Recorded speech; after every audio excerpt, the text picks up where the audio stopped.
Ketdi. Assalomu alaykum, hurmatli qo'shiq muxlislari.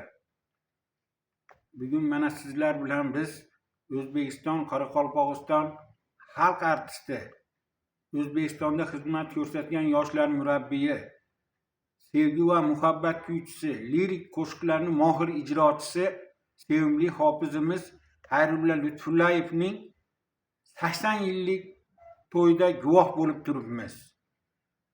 Hurmatli yurtdoshlar, men sizlarga bir voqeani aytsam, 1972-yili akam o'g'lini sunnat to'yiga Xayrulla akani taklif qilgan.